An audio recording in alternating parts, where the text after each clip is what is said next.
And welcome back. It is the WXCO Morning Report, part of Mornings with Pat Kreitlow on 98.9 WXCO, online at WXCO.FM, mobile devices, and Alexa by searching WXCO, and on the Civic Media app. I am Chad Holmes, joined again by Ian Welsh. Ian, good morning. Good morning, Chad. We will have more with you coming up in just a little bit. But first, we're going to talk about another theatrical performance. We've been talking a lot about these recently, but another one's coming to a DC Everest this weekend on Friday, Saturday, and Sunday. It is the first show of their season, Dare to Dream Junior. We're very happy to welcome the directors of the production coming up at DCE, Marshall Delone. Yep. Marshall, good to see you again. Good to see you, Chad. And also Wendy Vesper. And glad to have you here, Wendy, as well. Thank you for having us. Well, first of all, Dare to Dream Junior. I'll have to admit, I had not been familiar with it prior to you reaching out and talking about it. For folks who may not be familiar with it, what is Dare to Dream Junior? Dare to Dream Junior is a Disney musical review, which there is a storyline about looking for and finding your dreams and chasing your dreams. But they take Disney songs out of the context of the movies and incorporate it into the theme of the show. So it's a really unique perspective. So you get to hear all your Disney favorite tunes, but there's a storyline to go with them. What kind of variety of the tunes are there? Is it a history of Disney basically in one evening? Yeah, there seems to be, this older classic Disney and, this newer Disney that's coming out now. So you get a really nice mix of both. So we end up having songs, from classic shows, and also Disney movies such as, Be Our Guest from Beauty and the Beast, but we also move into, Surface Pressure from Encanto and, also, things from Coco and different, movies throughout the ages of Disney. So. And in terms of the reception, because for a high school production, you want to make sure that it connects with the kids. Is this something that you, right from the beginning, that you felt like the kids really connect with? Yes. The show is being put on by grades 6 through 12. And I feel that everybody loves a little bit of Disney somewhere. There's a little for everybody. And when we announced it to the kids and said, hey, we're going to do this show, the kids were super excited. And because they always want to do Disney, but we don't do a lot of Disney. So this gave them a chance to sing some of their favorites from shows that really aren't like theater shows yet. So yeah. So they were super excited about that. Ages grade 6 through 12, that's a rather wide range. Does that present any kind of challenges, having some of the younger kids along with some of the older kids? I would say no challenges, but there's been a lot of good just that we've seen. And what we've done in the past, where we've had our junior productions be 6 through 12, what's been really nice is that our senior level students, grades 9 through 12 or 10 through 12, they have essentially sort of taken the younger students under their wing and have kind of helped guide them through what they're doing. But also there's a lot of support that the kids do as well. So they foster friendships, and then it bridges that gap, especially between where they are. And so then, when someone comes in to be a part of a show like this, and then, if we do a senior level show, and unfortunately, if the grades don't work out for them to be a part of it, but then they come back to another one, then they still have those bonds and they form those friendships so that they can just keep continuing to have that throughout the time. So I would say no negatives, all positives. So how many performers are there involved in this production? There's about 56 kids in the cast, and then we have 10 kids on our crew. So it's almost 70 kids involved, and they're all having a great time. That is a big group, though. I mean, for probably why you have two directors here. How do you try to put it all together? And actually, I'm going to add, because I was talking to Marshall beforehand and talking about how this, again, is a little different than, say, a production where it has a storyline that is from beginning to end.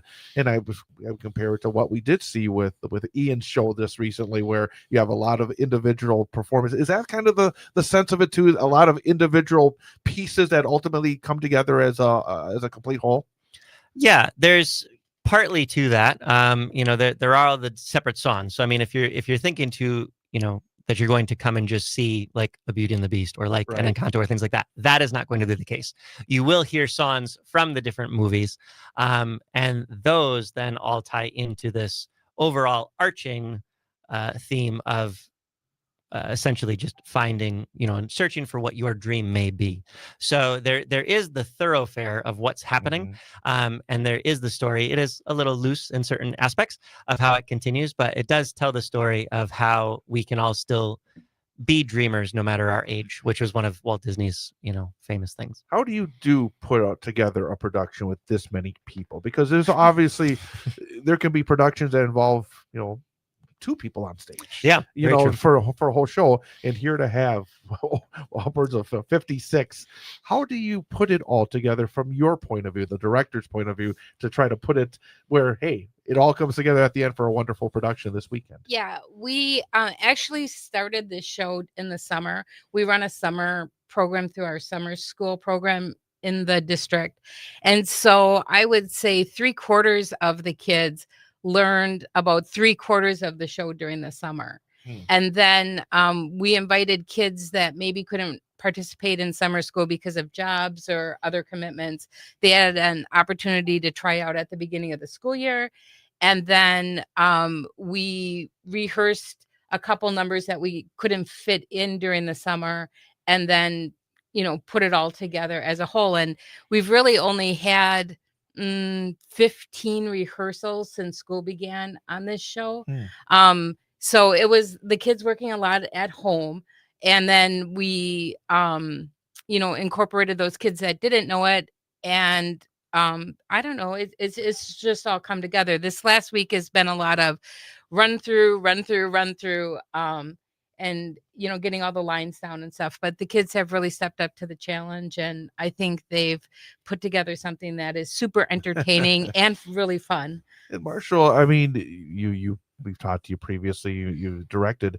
Just hearing what Wendy says, that can be probably scary for a director, because it sounds like you're asking the performers to do a lot of what you call maybe self work, as opposed to where it's every night for 8 weeks where you come in and have rehearsals. For a director, you have to maybe give up a little control, it sounds like, in this kind of case. Would that be fair to say? I would say possibly, yeah. There's a lot of trust that we have with our students. And I mean, both Wendy and I, as, co-directors, have, we talked about it, over the summer and said, okay, well, how can we make this work? And even, the other people that we worked with over the summer, such as Scott Atkinson, who comes in and helps us in the summer school and those types of things. But, there's a lot of people that have a lot of hands on this production to try to make it be what it is. And so there is a lot of trust that we have with the students. And so from my perspective, I handle a lot of the dancing. And so there's been a lot of videos that we have put out there and said, okay, well, we had them over the summer. Here's the videos of what we did. Please go and watch them, try to learn it on your own. And then it's been a lot of come together and say, okay, you've taken these puzzle pieces. Now we have to actually make the picture. Yeah. So there's a lot of that has been going on. Right. But again, like Wendy said, the kids are doing fantastic with it.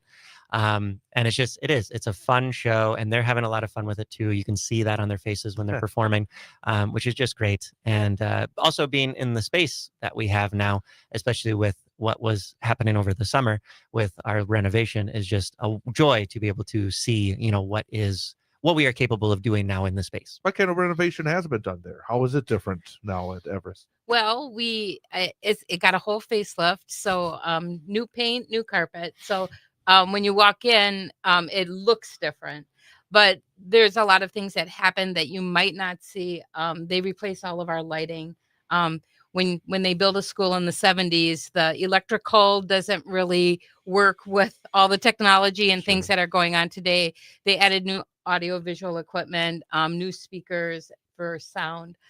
So we got some really large upgrades that were very much needed. And the whole purpose of doing this show was to be able to practice and use all this equipment before our big main stage show in November. So, and for our people that work behind the scenes, like on lights and sound, it's really been a learning experience. We're still working out some of the bugs, but we will be ready for the weekend. And we're really excited to show what our theater has to offer. The first show of a season is something that you have kids who move on after they graduate and they go on to the next level. What have you seen with the groups that have come in this year? Do you have a lot of talent at DC Everest that you're very excited to show to the public this weekend? Oh, we do. And it always surprises me. Like, it's always sad when we lose our seniors in the spring, and you always wonder, like, well, are we going to be able to have people to step up in those? But we really do. We have a large senior class, a very large senior class this year, and then we will have some growing to do. But in our younger grades, we have very talented kids. So we know that as our program continues to evolve, we will have people to step in, and we will hopefully continue to do the shows that the public has enjoyed, and keep bringing people into our theater. Yeah, and I would say a big testament to that goes back to what we had said before about the fact that we do run it as a 6-12 in these certain instances. Sure. Mm-hmm. So giving the opportunity such as this for students to, again, they can learn from those older kids, from our large group of seniors, and a lot of talent up in the senior high across the board. But as you said, Chad, there's going to be those moments, where we do lose, every year. There's always a moment where we end up losing some, losing some people, and we go, well, how can we do this? But because we've set ourselves up to be able to continue what we are doing and to let the kids have these opportunities when they are younger, so that then when they become those, senior level students, then they, have some experience with that, or they understand what kind of is going on. And then they can also then help guide the younger students that are coming in then. Yeah, I think it's one of the unique things about our school district is that they really allow us to try different concepts and different ideas. Like, we start with the summer school program, and at first we were just doing it with like elementary grades and up to grade 6, and then all of a sudden it evolved to 9, and now we run our summer school program for grade 6 through 12. And we're always trying to build and create opportunities for kids to be involved in theater. And when you can catch them when they're young, Mm-hmm. and if they really love it, they're going to stay with you along the way. And I find that by the senior year, I mean, we have kids that have been in 8, 9, 10 shows in our school district, which is really a unique situation. The arts are so vitally important, and to say grab them early as part of the educational process. It sounds like at Everest, this is a vital aspect of the whole curriculum as part of opportunities for young people. Could you talk a little bit about the importance of that, the importance of supporting the arts, and that the district seems to appreciate that as well? Mm-hmm. Yeah, I think it is a goal of ours that when kids go through the theater program, that it's an extracurricular. It's not a class. Right. We don't offer it during the school day, but we want to give kids an opportunity to like grow as individuals, like with their talents and skills, but not only with musical talent or dancer or acting. We want them to grow as people too. So we try to lay down some like real good life lessons for them to learn about. You can take things away as like time management and organization and skills that will help them be successful as adults also. And I think the school district values that in our program. And we like look at the kids that walk away from our program and go out into the world, and we have very successful people, and it's been really fun now seeing some of them come back and like offer their talents to our program and work with us as alumni too. And do you have anything you want to add to that? Yeah, I mean, again, all of the same things I would just reiterate, but the school district has obviously been very supportive of what we've done in the past, and they continue to be, obviously, with this renovation that has now happened, and also the availability that we have now. I mean, this year is a lot of work that we kind of put on ourselves, but we are ending up over the course of the season, we will end up doing 3 shows, which is different than our typical 2 that we usually do. So this one was the kind of add-on, but again, we decided, can we handle this with everything else? And, with the support of the school district and everybody across the board and parents and the students, I mean, without them, it wouldn't obviously happen.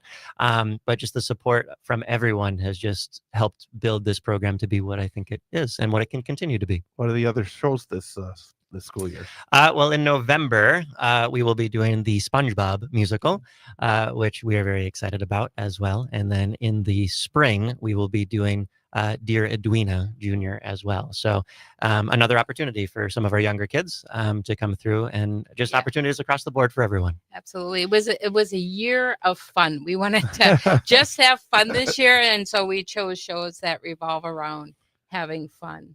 Well, you've mentioned the the opportunities for folks and then move on. In fact, I went to Everest many years ago, and one of my best friends was involved in theater there.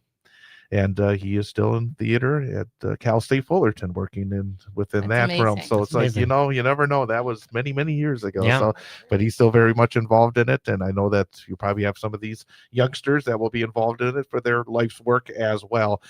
Let's, to wrap it up again, give the details on this weekend, because again, it is Dare to Dream Junior.